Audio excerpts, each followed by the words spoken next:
টিকা বা ভ্যাকসিন রোগ প্রতিরোধের সবচেয়ে সুপরিচিত এবং কার্যকর পদ্ধতিগুলোর একটি।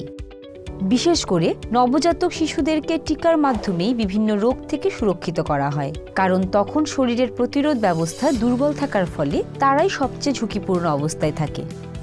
পেন্টাভ্যালেন্ট তেমনই একটি ভ্যাকসিন যা শিশুদের 5টি মারাত্মক রোগের বিরুদ্ধে সুরক্ষা নিশ্চিত করে। সম্প্রসারিত টিকাদান কর্মসূচি বা ইপিআইয়ের সূচনা লগ্ন থেকেই শিশুদেরকে ডিপথেরিয়া, হুপিং কাশি ও নবজাতকের ধনুষ্টঙ্কার প্রতিরোধে ডিপিটি টিকা দেয়া হতো। পরবর্তীতে 2009 সালে ডিপিটি এর সাথে হেপাটাইটিস বি এবং হিমোফাইলাস ইনফ্লুয়েঞ্জা টাইপ বি এর টিকাকে সমন্বিত করে পেন্টাভ্যালেন্ট ভ্যাকসিনের প্রচলন করা হয়। শিশুকে 3 ডোজ পেন্টাভ্যালেন্ট ভ্যাকসিন দেওয়ার সঠিক সময় হল শিশুর 6 সপ্তাহ বয়সে প্রথম ডোজ, 10 সপ্তাহ বয়সে দ্বিতীয় ডোজ এবং 14 সপ্তাহ বয়সে তৃতীয় ডোজ।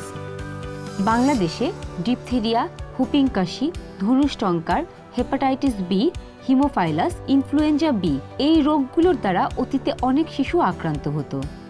পেন্টাভ্যালেন্ট ভ্যাকসিন প্রদানের মাধ্যমে এই সংখ্যা বহুলাংশে হ্রাস পেয়েছে এবং বাংলাদেশে শিশু স্বাস্থ্যের উল্লেখযোগ্য উন্নতি হয়েছে। পেন্টাভ্যালেন্ট ভ্যাকসিন শিশুদের জন্য অত্যন্ত নিরাপদ। টিকা দেওয়ার স্থানে হয়তো ব্যথা বা ফোলাভাবের মতো হালকা পার্শ্ব প্রতিক্রিয়া দেখা দিতে পারে, তবে এতে ভয়ের কিছু নেই। বাংলাদেশ সরকার সম্প্রসারিত টিকাদান কর্মসূচি ইপিআর মাধ্যমে পেন্টাভ্যালেন্ট ভ্যাকসিন সহ শিশুদের সকল টিকা বিনামূল্যে সরবরাহ করে থাকে। দেশব্যাপী ইপিআই এর অন্তর্ভুক্ত সকল টিকা কেন্দ্রগুলোতে এই টিকাগুলো পাওয়া যায়।